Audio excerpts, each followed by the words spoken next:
I do? You, everybody good? Yeah, okay, great. We're back.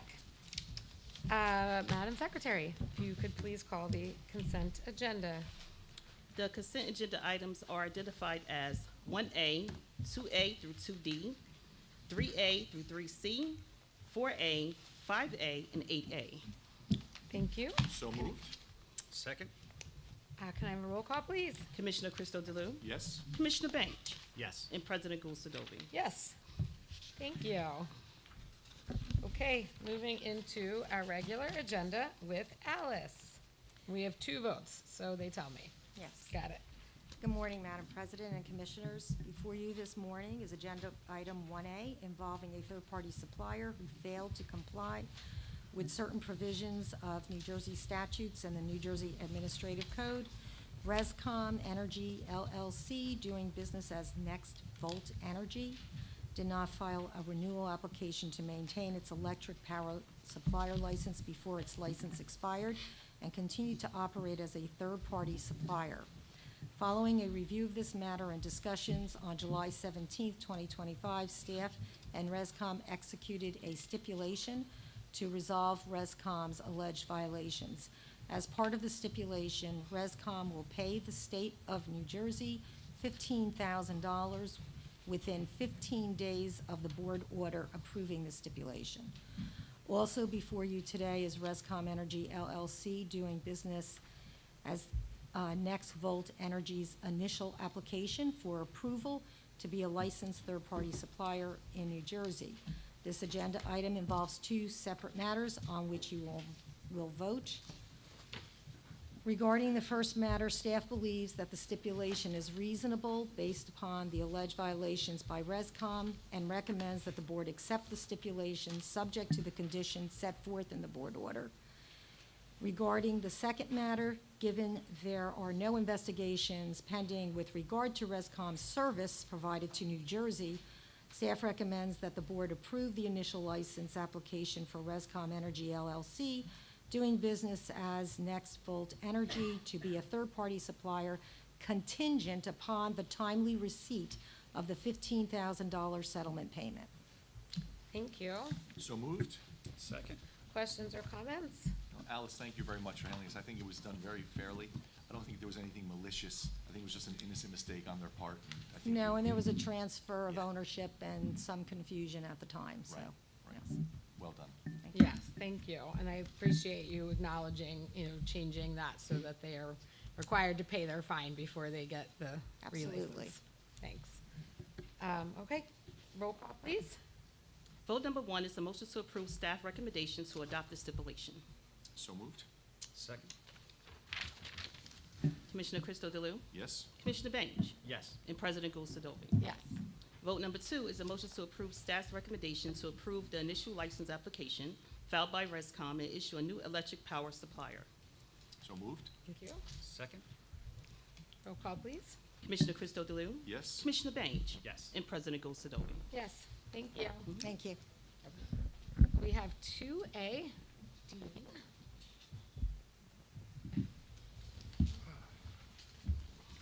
Good morning, Madam President, Commissioners. Good morning. This matter involves an August 19th, 2024 petition filed by Mr. Lee Whitman alleging poor condition of utility poles, wiring, and equipment owned by Atlantic City Electric Company. On November 22nd, 2024, the matter was transferred to the Office of Administrative Law for hearing as a contested case where it was assigned to Administrative Law Judge Tama Hughes. On May 30th, 2025, ACE filed a motion for summary decision seeking dismissal of the petition. On June 27th, 2025, the petitioner filed an opposition to the motion for summary decision, and ACE filed a reply on July 11th, 2025. On August 25th, 2025, ALJ Hughes issued an initial decision finding that the petitioner failed to demonstrate any of the requisite elements for standing or provide any evidence to support any claims raised in the petition. Notably, ALJ Hughes found that subject utility poles are not located on the petitioner's property, and the telecommunications wires referenced in the petition are not owned by ACE. Accordingly, ALJ Hughes granted ACE's motion for summary decision.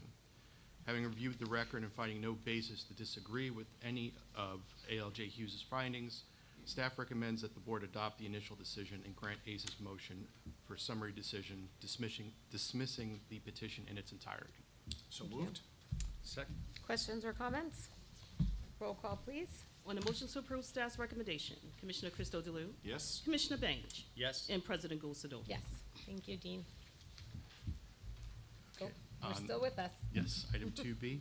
On March 1st, 2023, Public Service Electric and Gas Company filed a petition seeking approval of the next phase of its gas system modernization program called GSMP 3 and an associated cost recovery mechanism. Sorry. The company proposal was for a 3-year program with a total investment level of approximately $2.54 billion for investments in a hydrogen blending project, a renewable natural gas project, and the replacement of 1,140 miles of leak-prone gas main. By order dated October 11th, 2023, the board approved the stipulation holding the petition in abeyance and authorizing a 2-year extension of PSE&G's GSMP 2 program beginning on January 1st, 2024 and ending on December 31st, 2025. Following a review of the petition, discovery, and discussions, the parties executed a stipulation resolving this matter. The stipulation would authorize PSE&G to invest $1.05 billion to replace a minimum of 525 miles of utilization pressure cast iron and unprotected steel mains over the 3-year period from January 2026 through December 2028. PSE&G will spend an additional $360 million within stipulated base spending, which would include a minimum of an additional 75 miles of cast iron and unprotected steel main replacement, for which PSE&G may request cost recovery in a future base rate case.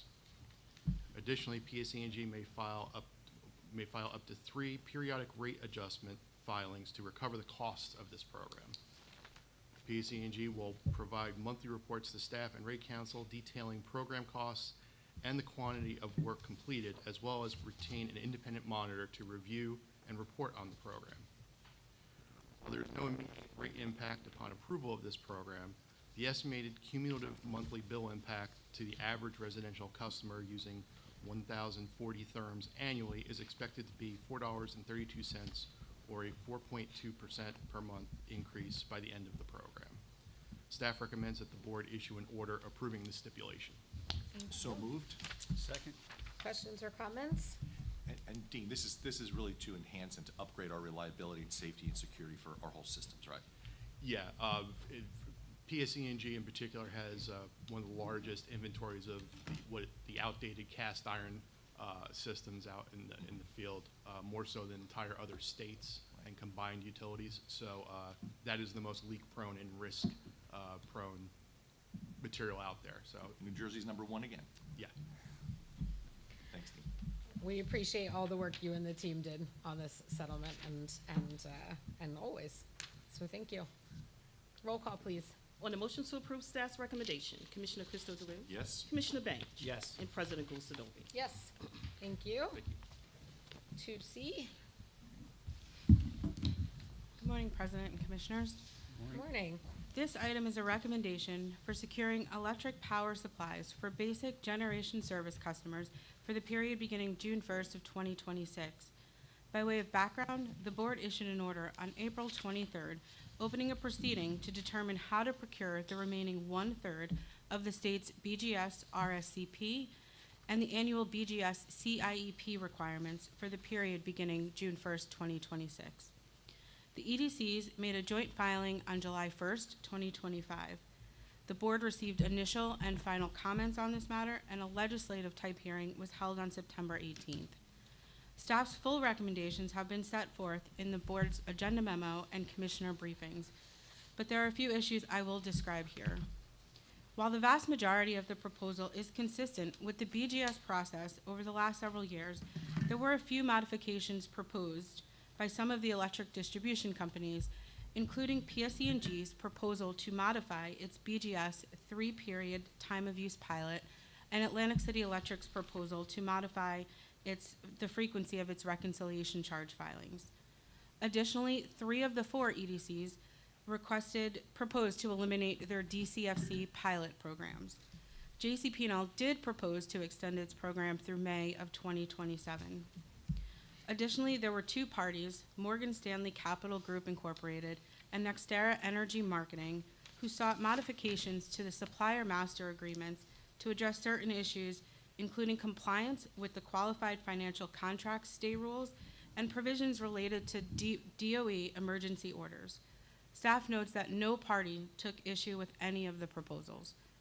Accordingly, with certain modifications, staff recommends the board approve the descending clock auction process, auction rules, board approval process, and supplier master agreements that were proposed by the EDCs. Staff also recommends that the board require each of the EDCs to file amended BGS compliance filings by December 5th, and authorize staff to review these compliance filings and request that the board secretary issue a compliance letter if the filings are found to be compliant. Thank you. So moved. Second. Questions or comments? Roll call, please. On the motion to approve staff's recommendation, Commissioner Cristo DeLu, Yes. Commissioner Bange, Yes. and President Gulsadori. Yes, thank you. Still with us, Stacy, for a while. For a while. For a while. Happily. On January 30th, 2025, Atlantic City Electric Company filed a petition seeking review and approval of changes to its non-utility generation charge and the Clean Energy Program and uncollectible accounts components of its societal benefits charge. By order dated May 21st of this year, the board approved a stipulation authorizing ACE to implement modified NGC, CEP, and UNC rates on a provisional basis subject to refund. The same order also authorized ACE to terminate its NGC charge effective June 1st of 2025 and authorized the transfer of the remaining balance to the company's uncollectible component in its next SBC petition. As a result of that order, a typical residential customer was expected to experience a monthly decrease of $3.75. The parties have now executed a stipulation for final rates, requesting that the board approve these changes on a final basis. As a result, customers will experience no additional change to their rates. Staff recommends the board issue an order approving the stipulation and directing ACE to file revised tariffs by December 15th. So moved. You. Second. Questions or comments? Roll call, please. On the motion to approve staff's recommendation, Commissioner Cristo DeLu, Yes. Commissioner Bange, Yes. and President Gulsadori. Yes. 2E. So on July 31st of this year, Atlantic City Electric filed a petition seeking approval to adjust its conservation incentive program rates. Following an initial review of the petition and discovery, the parties have executed a stipulation agreeing that while additional time is needed, it is reasonable for the company to implement provisional rates. Accordingly, the parties executed a stipulation for provisional rates subject to refund. Based on the stipulation, the monthly bill for a typical residential customer would decrease by $1.01. Staff recommends the board approve the provisional stipulation and direct ACE to file revised tariffs by December 1st. So moved. Second. Questions or comments? Roll call, please.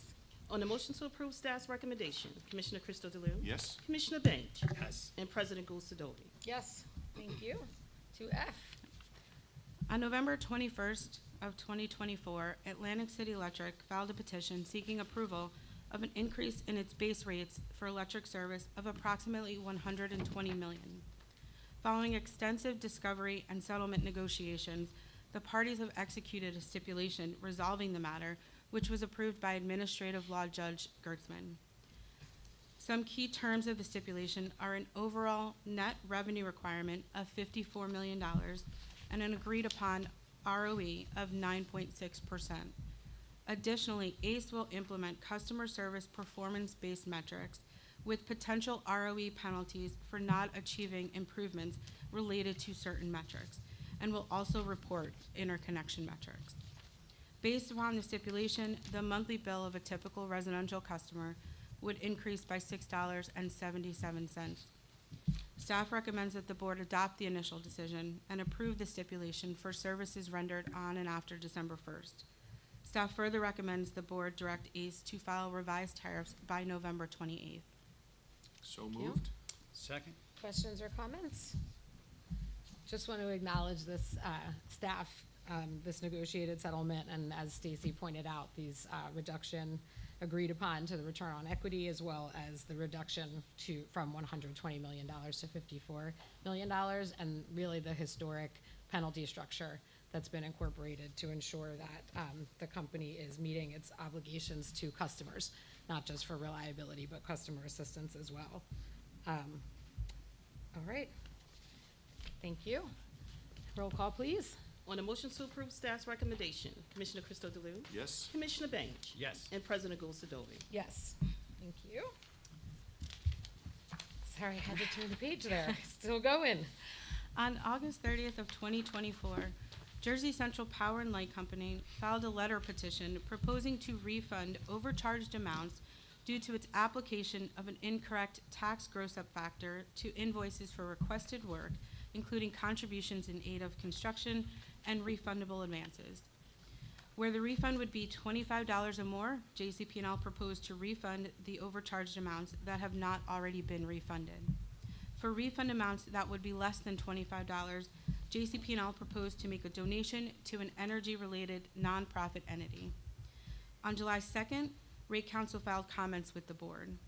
Following a review of the letter petition and comments submitted, staff recommends that the board direct JCP&L to conduct the necessary reconciliations related to refundable deposits 252 account. Direct JCP&L to comply with specific deadlines set forth in the board order. Direct JCP&L to issue refunds where it would be more than $25, and direct JCP&L to donate to the Payment Assistance for Gas and Electric Program to the total overcharges of less than $25 per invoice. Thank you. So moved. Second. Questions or comments? Roll call, please. On the motion to approve staff's recommendation, Commissioner Cristo DeLu? Yes. Commissioner Banks? Yes. And President Gulsadovy. Yes.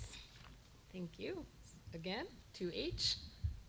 On June 26th of 2024, PSE&G filed a letter petition requesting approval of a contract gas service agreement with Eagle Point Power Generation LLC for its facilities in Westville, New Jersey.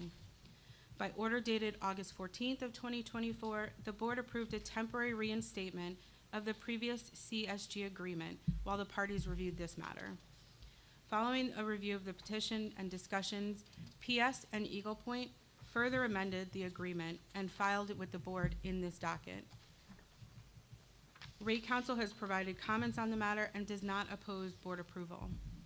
Staff recommends the board issue an order approving the amended CSG agreement and its terms for a term of 10 years following the issuance of a board order. Thank you. So moved.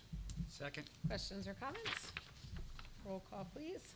On the motion to approve staff's recommendation, Commissioner Cristo DeLu? Yes. Commissioner Banks? Yes. And President Gulsadovy. Yes, 2I.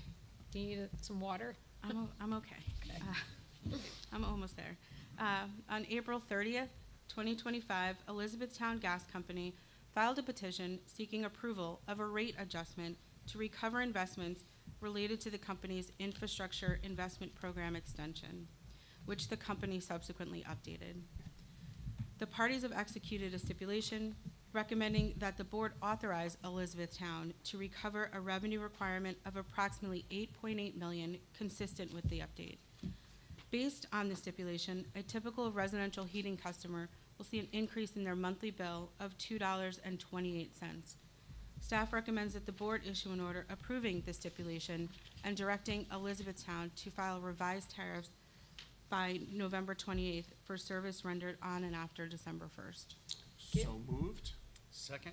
Questions or comments? Roll call, please. On the motion to approve staff's recommendation, Commissioner Cristo DeLu? Yes. Commissioner Banks? Yes. And President Gulsadovy. Yes. Still going. Yep. 2J.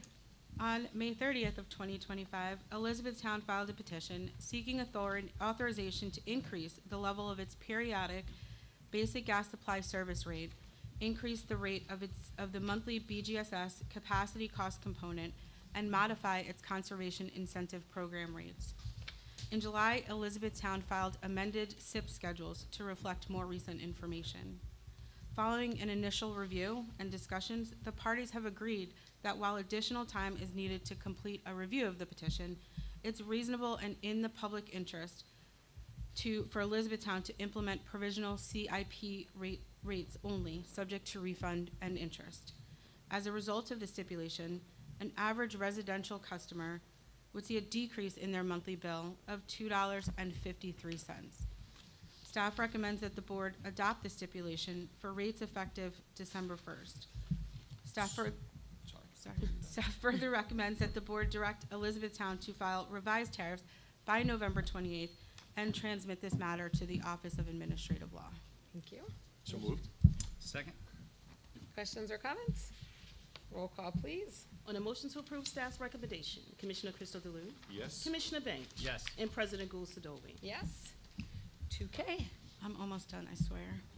We love you, and we love having you up there. Thank you.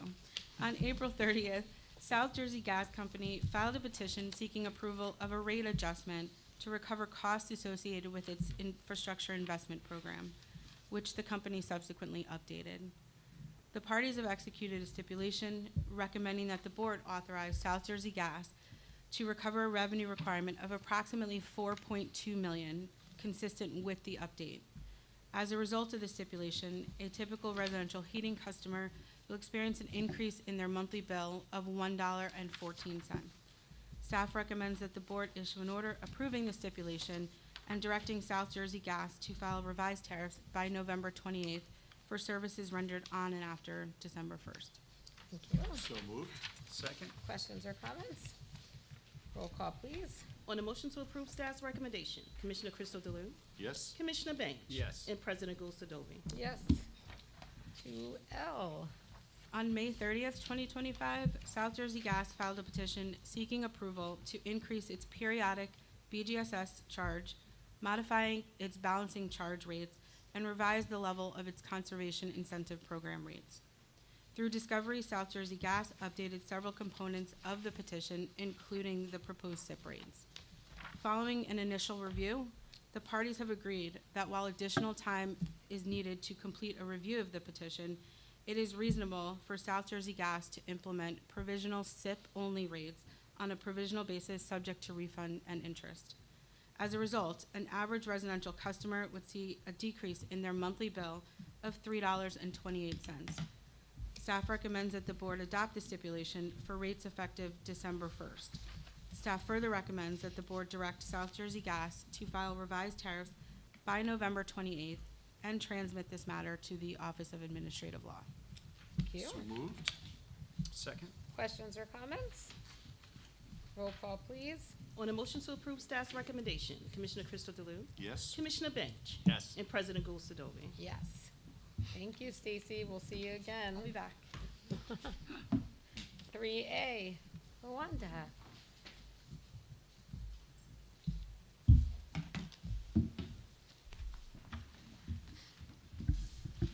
Good morning, Madam President and Commissioners. Good morning. This matter pertains to the Office of Cable Television and Telecommunications proposed release of its ascertainment report for the first phase of the renewal of the system-wide franchise for Cablevision of Rockland Ramapo LLC.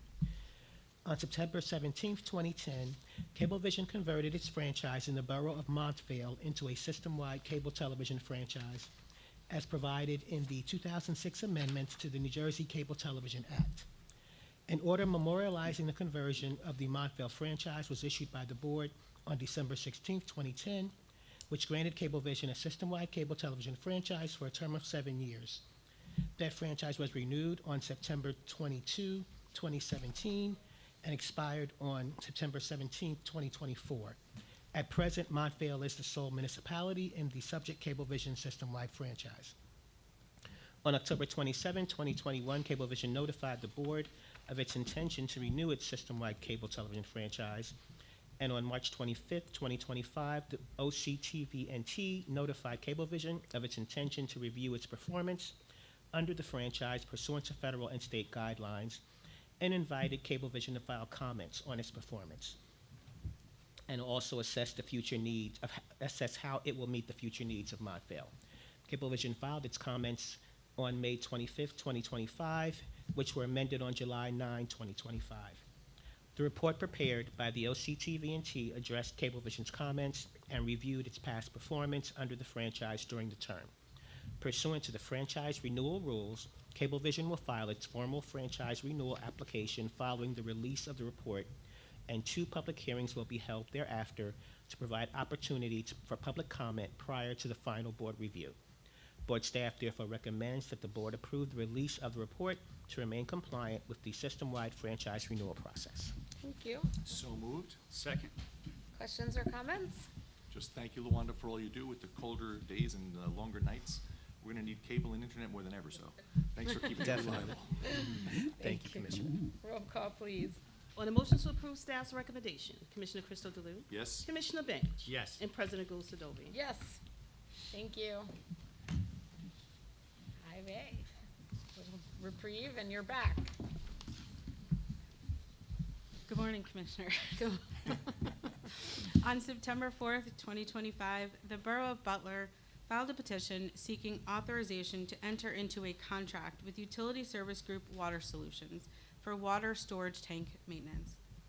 Rate Council has filed comments on the petition indicating that it did not oppose board approval. Therefore, staff recommends that the board approve the contract, subject to certain conditions. Sorry, can I have a motion, please? It was so short, I think I we all mean- got distracted. Motion, please. We're trying to keep you here longer so you'll say good afternoon eventually. That's right. But so moved. Second. Questions or comments? Roll call, please. On the motion to approve staff's recommendation, Commissioner Crystal Delue? Yes? Commissioner Bench? Yes. And President Gulsadovy? Yes. Thank you. That's it, Stacy. That's it. We'll miss you. Oh, Dean, welcome back. It's like a revolving chair today. Yes, it is. On June 26, 2025, Aqua New Jersey filed a petition seeking approval to implement a Resiliency and Environmental System Investment Charge, or RESIC, for the recovery of costs and costs of investments for the period of 2025 through 2028. Following analysis of the foundational filing and discovery, the company, Rate Council, and board staff executed a stipulation resolving all issues in this matter. By the stipulation, the maximum amount of annual RESIC revenues that may be collected is $1,234,168, or no more than 2.5% of Aqua's combined water and wastewater revenues established in the company's most recent base rate case. While there is no immediate rate impact upon approval of the foundational filing, the average residential customer with a 5/8-inch meter will see a maximum monthly RESIC surcharge of approximately $1.42 per month. Staff recommends that the board issue an order approving the stipulation. Thank you. So Motion- moved? Second. Questions or comments? Roll call, please. On the motion to approve staff's recommendation, Commissioner Crystal Delue? Yes? Commissioner Bench? Yes. And President Gulsadovy? Yes. Thank you. Maureen Claire, 7A.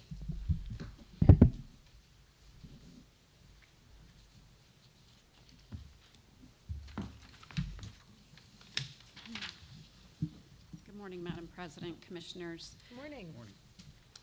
This matter concerns a request from the New Jersey Department of Community Affairs for approval of the Universal Service Fund Program's administrative cost budget for state fiscal year 2026. The DCA administers the USF program on the board's behalf, and during the past year has provided monthly credits on the electric and natural gas bills of approximately 225,000 New Jersey households. For fiscal year 2026, the DCA is requesting $11,560,199, which is 4% of the current year's $329 million budget. Included in the budget request are the DCA's costs for administering the program, as well as costs for the DCA subgrantees, which process USF applications and provide outreach to the public at the local level. It should be noted that this is only a budget. Board staff will return to the board with an accounting of actual fiscal year 2026 expenditures for board approval. Board staff has thoroughly reviewed the budget and found it appropriate and necessary for administering the USF program. Therefore, staff recommends that the fiscal year 2026 USF administrative cost budget be approved. So moved? Second. Questions or comments? Just to say thank you, Maureen, for keeping a very close eye on this important and expensive budget item, so please keep up the good work. Thank you. So we need a Sorry. roll call still, that's okay. On the motion to approve staff's recommendation, Commissioner Crystal Delue, Yes? Commissioner Bench, Yes. and President Gulsadovich. Yes, thank you. 8A. Alexis.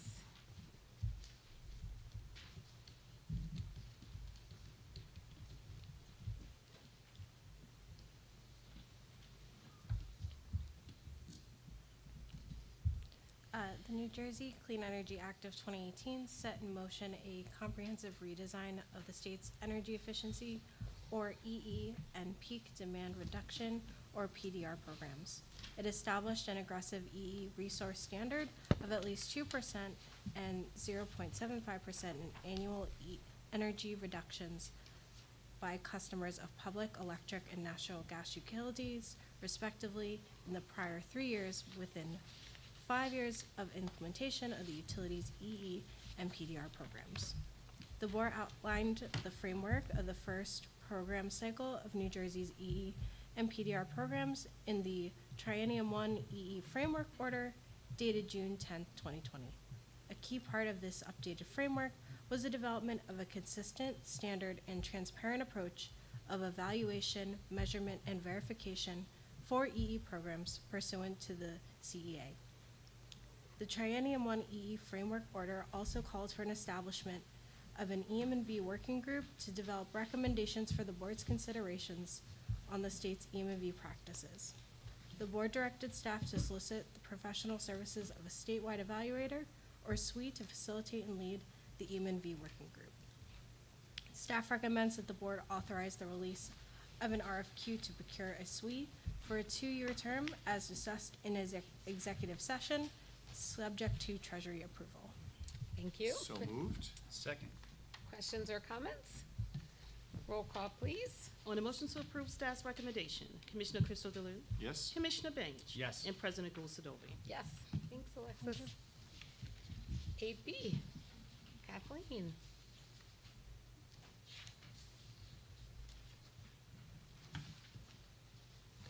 Good morning. Good morning. Morning.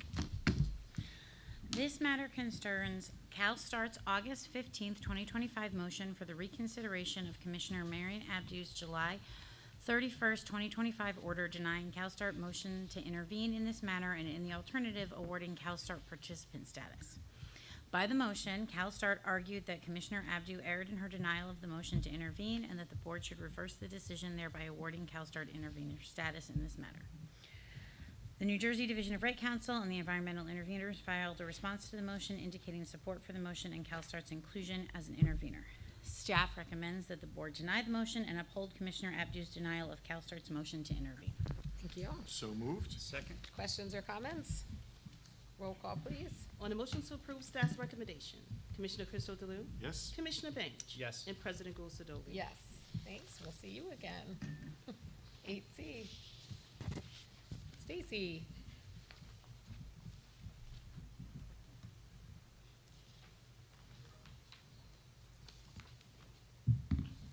Didn't realize I was up so soon. That's okay. Good morning. We're rocking and rolling here. Good morning. The Direct Install, or DI program, is designed for existing small to mid-sized non-residential facilities with an average annual energy demand of less than 300 kilowatts or 40,000 therms. DI is intended to offer a turnkey solution to the problem of upgrading older inefficient lighting, heating, ventilation, and air conditioning, and other operational equipment. DI offers a free on-site energy assessment, which produces a report of recommended energy efficiency, or EE upgrades, or measures, and then covers up to 80% of the total project cost of these measures. Pursuant to the Clean Energy Act of 2018, many EE programs, including DI, were transferred from New Jersey's Clean Energy Program to the electric and gas public utilities.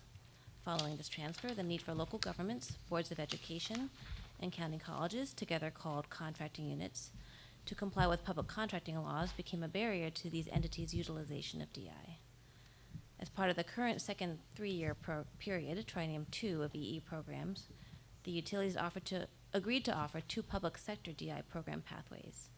On June 18th, 2025, the board issued an order directing the utilities to file tariffs that would enable contracting units to participate in the DI program pathway that employs a direct contracting model.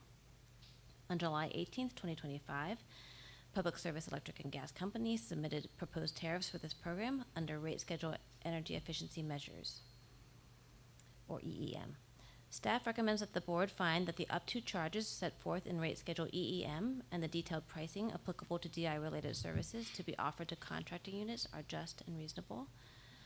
2, find that Rate Schedule EEM, the detailed pricing provided, and the availability of detailed pricing to contracting units signing a confidentiality agreement cause the filed tariffs to satisfy the exemption to public advertisement requirement applicable to contracting units. 3, approve the proposed tariffs, and 4, direct PSE&G to submit its compliance tariffs within 5 days of the effective date of the order. Thank you. So Motion- moved. Second. Questions or comments? Roll call, please. On the motion to approve staff's recommendation, Commissioner Crystal Delue? Yes. Commissioner Banks? Yes. And President Gulsadovy. Yes, thank you. Thank you. 8D, the revolving chair revolves again.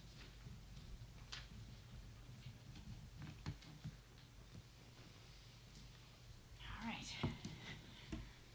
Welcome back. Thank you. Good morning again. This matter involves a proposed MOU with the Board of Public Utilities and the New Jersey Department of Environmental Protection. Pursuant to the proposed MOU and at the direction of the state's legislature, the board would fund DEP's third year of its legislatively mandated electric school bus program. The staff recommends that the board approve the proposed MOU and authorize President Gulsadovy to execute the MOU for distribution of the funds on behalf of the board. Thank you. So moved. Second. Questions or comments? Roll call, please. On the motion to approve staff's recommendation, Commissioner Crystal Delue? Yes. Commissioner Banks? Yes. And President Gulsadovy. Yes. Thank you. Staying with us. Mm-hmm. 8E.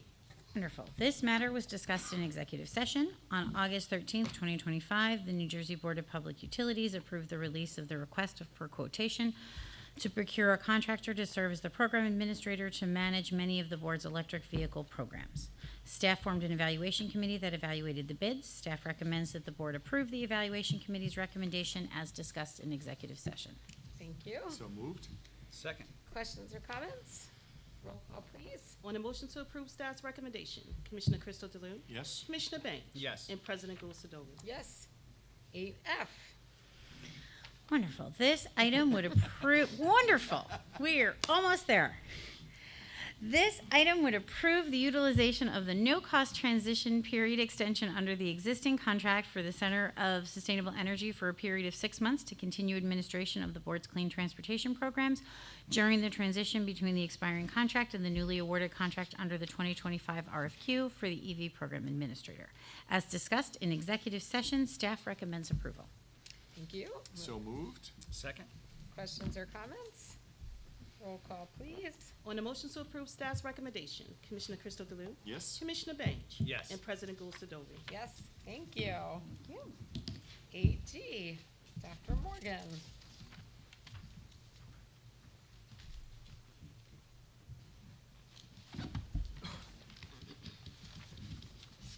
Madam President and Commissioners, Good morning. this agenda item concerns a petition for waivers of the rules of the Administratively Determined Incentive Program. The ADI program opened to new registrations on August 28, 2021, and is open to net metered residential facilities, net metered non-residential facilities of 5 megawatts or less, and community solar facilities. In order to provide tailored incentives for projects of different types and sizes, the ADI program includes restrictions on co-location of multiple facilities sited on the same property or on contiguous properties. The Passaic Valley Sewerage Commission, or PVSC, filed a petition on May 31st, 2025, requesting 5 waivers of the board's rules governing eligibility for the ADI program. The requirement that ADI projects must receive a notice of conditional registration prior to commencement of construction at NJAC 14:8-11.4b. The requirement that co-located projects receive the lowest applicable incentive at NJAC 14:8-11.4f. the combined capacity limitation of 5 megawatts for co-located net metered projects at the same location, and an expansion of the ADI program capacity block for the net metered non-residential market segment and the 5 megawatt capacity cap on co-located community solar projects. The waiver requests were for proposed projects that would serve PVSC's wastewater treatment facility in Newark, New Jersey, which is subject to a directive of the New Jersey Department of Environmental Protection. Board staff recommends the board grant the co-location waivers for certain net metered projects and certain community solar projects that would be located on properties separate from the PVSC facility. The record shows good cause because the projects would provide backup power for a critical public facility and must be built pursuant to the Department of Environmental Protection's directive. Staff recommends that the board deny the waiver regarding incentive levels of co-located projects for PVSC's on-site net metered facilities, as the record did not show the projects are not co-located or that a waiver is necessary for their construction. Staff also recommends that the board deny the waivers for the capacity block expansion and the requirement of receipt of conditional registration prior to commencement of construction on the basis of being moot or unnecessary. Thank you. Motion, please. So moved. Second. Questions or comments? Roll call, please. On the motion to approve staff's recommendation, Commissioner Crystal DeLue? Yes. Commissioner Bench? Yes. And President Gulcedovi. Yes. Thank you, Sawyer. Dr. Stewart, 8H. Good morning, Madam President and Commissioners. Good morning. Good morning. This matter involves the approval of a Notice of Adoption, or NOA, pertaining to New Jersey Administrative Code Title 14, Chapter 8, Subchapter 5, Sections 1 through 13. On April 30th, 2024, the Board approved a Notice of Proposal that put forward proposed amendments to subchapters 4 and 5 to remove stakeholder-identified barriers to the timely interconnection of distributed energy resources, or DERs. This notice was subsequently published in the New Jersey Register on June 2nd, 2024. The board received 15 sets of comments from the stakeholder community that provided detailed feedback on the board's proposal. On May 21st, 2025, the board adopted much of the original proposal with non-substantial changes via approving a notice of adoption. On May 21st, 2025, the board also approved the publication of a notice of proposed substantial changes upon adoption, incorporating stakeholder feedback, which was subject to further stakeholder feedback. The board received 9 sets of comments concerning the proposed substantial changes. This NOA adopts amendments to detail acceptable export control methods and technologies for DERs, outline core functional requirements for EDC software platforms for smoother interconnection application experiences, and appropriate cost recovery mechanisms for the implementation of the software platforms, allocating the cost of these EDC software platforms to interconnection customers, and instill timelines for applicants to reduce queue friction. Staff recommends that the board approve all proposed amendments in a final notice of adoption for publication in the New Jersey Register. Thank you. So moved. Second. Questions or comments? Roll call, please. Vote number 1 is the motion to approve the notice of adoption. Commissioner Crystal DeLue? Yes. Commissioner Bench? Yes. And President Gulcedovi. Yes. Vote number 2 is the motion to approve the notice of proposed substantial changes upon. Nope, that's Oh, not I'm this sorry. one. I'm sorry. Sorry. I skipped one. I apologize. A motion to approve staff's recommendation. Commissioner Crystal DeLue? Yes. Commissioner Bench? Yes. And President Gulcedovi. Yes. Thank you. Thank you. My apology. I skipped That's one. okay. Thanks, Natalie. Okay, Laura. Laura.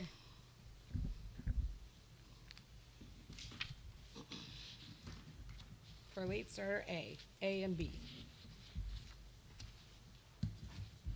Good morning, Madam President, Commissioners. Good morning. This is one matter, but 2 items requiring 2 votes. This matter involves adoption of amendments and new rules to the New Jersey Administrative Code for Agrivoltaics or Dual-Use Solar, primarily as amendments to Subchapter 11 of Chapter 8, Renewable Energy and Energy Efficiency in Title 14, that governs the Successor Solar Incentive or SUSI program, and new rules as Subchapter 13 of Chapter 8, Renewable Energy and Energy Efficiency in Title 14 that will set forth the provisions for a new segment within the board's solar program for agrivoltaics as a dual-use solar energy pilot program. In line with New Jersey's ambitious clean energy goals, today's item is to continue implementation of a pilot program for dual-use solar facilities in New Jersey and bring forward expansions to our renewable energy initiatives, particularly within the solar sector. Agrivoltaics is an exciting opportunity for the Garden State since it offers the potential for farming to be combined with solar electricity generation to help meet our clean energy goals while preserving our farmland. Additionally, new generation is essential for ensuring grid reliability while providing more predictable and affordable electricity for consumers. Published on December 2nd, 2024, in the New Jersey Register, the rule proposal established the pilot program based on the framework of the Dual Use Solar Energy Act of 2021. The provisions establishing the pilot program and the notice of adoption and notice of proposed substantial changes upon adoption mirror those laid out in the next agenda item, the board opening the first application period in the pilot program. Staff formulated their recommendations for the design and implementation of the pilot program based on extensive stakeholder feedback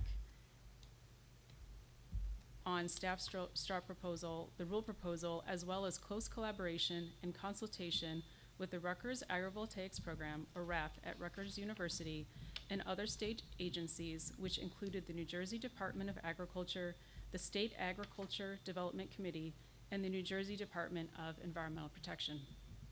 Staff thanks the other agencies for their coordination in the amount of work undertaken to get to this point, and especially thanks stakeholders for their insightful and helpful feedback and for participating in the stakeholder proceedings. The first item is for the notice of adoption with non-substantial changes for publication in the New Jersey Register. The amendments and new rules are expected to have positive impacts on New Jersey by promoting the complementary legislative goals of the Clean Energy Act of 2018 and the Solar Act of 2021, in encouraging the continued efficient and orderly development of solar energy generation in the state, and promoting the investment of new solar facilities at the least cost of solar incentives to ratepayers while protecting farmland and other sensitive environmental resources. The pilot program is designed to evaluate and approve dual-use solar facilities and set requirements for their installation and operation. It will also provide incentives within the SUSE program, which serves as a permanent program for providing solar incentives to qualified solar electric generation facilities. The pilot program will help remove barriers to participation in solar energy and allow the agricultural community to participate in the advantages of solar energy in areas where it may not have been possible to do so without abandoning active farming on unpreserved farmland. After considering all comments, staff is recommending several non-substantial changes to the rules to update language and definitions, clarify programmatic structural details, expand on required documentation, and incorporate flexibility in project tracking. Staff recommends the board approve the notice of adoption with non-substantial changes for publication in the New Jersey Register. The second item is for the notice of proposed substantial changes upon adoption for publication in the New Jersey Register. As a result of comments received from stakeholders, staff is recommending several changes to the original proposal that are substantial and therefore cannot be made upon adoption. These changes would affect language, definitions, requirements, and monitoring and research requirements. All of these changes are documented in the notice of proposed substantial changes upon adoption. Stakeholders would be given the opportunity to comment on these substantial changes, and the changes would be brought back to the board for final approval. Staff recommends the board approve the notice of proposed substantial changes upon adoption for publication in the New Jersey Register. Thank you. So moved. Second. Questions or comments? Laura, thank you very much. This is an exciting program, and the sooner, as we've talked about, the sooner we get the pilot started, the sooner we get results back so we can modify and try and gain some efficiencies and eventually drive costs down. But the sooner the better. We've been working on this for a while, and you've been doing a fantastic job. And I think the rest of the world does a lot of these kind of programs, but New Jersey, once again, will lead the way with better programs, thanks to you. So, good job. And I also want to thank you, Laura. I know we had, you did a lot of work on this, so thank you again. Thank you. Thank you. Thanks to everybody who contributed to this one. I know we've been eagerly looking forward to these rules getting adopted and helping to look at this pilot and see how solar might be developed alongside our precious farmland in New Jersey. So thanks. Roll call, please. Yes, vote number 1 is a motion to approve the notice of adoption. Commissioner Crystal DeLu? Yes. Commissioner Bench? Yes. And President Gould Sadovik. Yes. Vote number 2 is a motion to approve the notice of proposed substantial changes upon adoption. So moved. Oh, sorry. I thought we moved the whole thing. so but- moved? so- Second. Commissioner Crystal DeLu? Yes. Commissioner Bench? Yes. And President Gould Sadovik. Yes. Laura's staying with us. A little confusing here.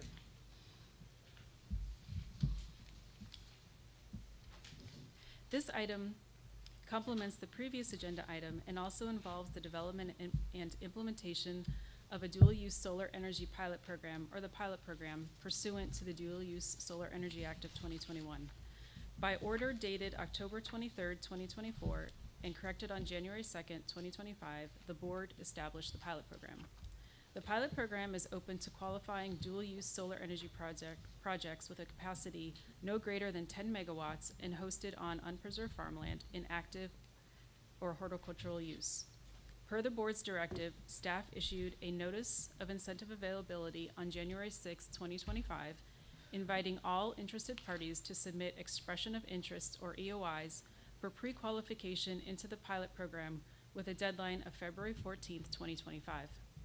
Instructions and guidance for completing the EOI form were provided as well.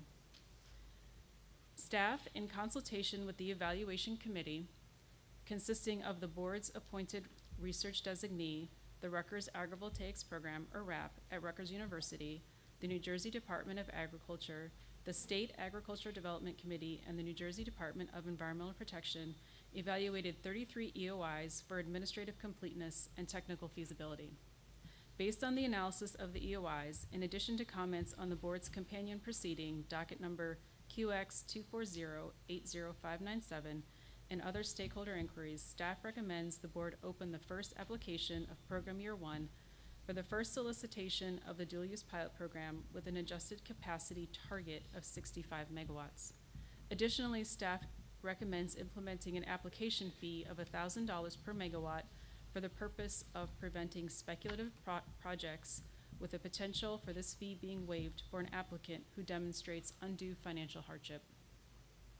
Only pre-qualified projects that were approved by staff to submit an application and were issued a letter of approval would be eligible to apply. Staff recommends the board's approval for opening the first ever application period for the dual-use pilot program. Thank you. So moved? Second. Questions or comments on this one? Okay, roll call, please. On a motion to approve staff's recommendation, Commissioner Crystal DeLu? Yes. Commissioner Bench? Yes. And President Gould Sadovik. Yes. Thanks, Laura. Thank you. And C, Ian. Good morning, Madam President, Commissioners. Good morning. Morning.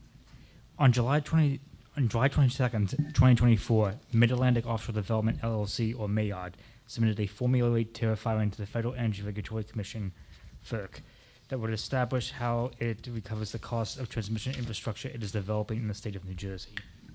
The board protested the filing, principally arguing that the proposed base return on equity, or ROE, of 10.26% was too high. FERC submitted the issue for settlement proceedings. Over the last year, board staff, rate counsel, and MAOD have worked to refine MAOD's formula rate filing. The parties reached a settlement in principle in July 2025. The settlement includes a base ROE of 9.88% for MAOD, which is in line with the ROE for the main New Jersey utilities. The settlement also establishes terms for issues such as depreciation rates and capital structure. Staff recommends that the board agree to the terms of the settlement. Thank you. So moved? Second. Questions or comments? Ian, we've got a lot on the line with this place. So there's nothing boring about MAOD. Anybody remembers B. Arthur and Maud? She was boring, but there's nothing boring about it. There's a lot of stuff going on. We have to keep a close eye, and it's an integral part of our transmission and energy generation future. And I'm optimistic that it'll work out. Thank you. Thank you. Roll call, please.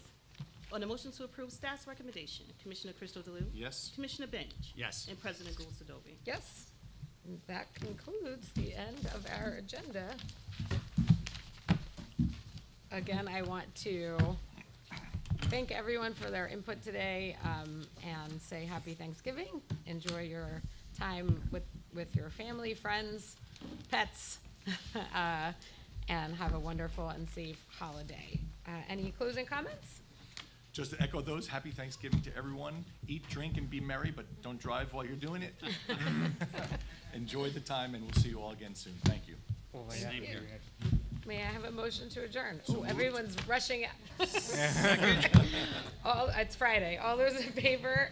Aye. Bye. Have a wonderful day.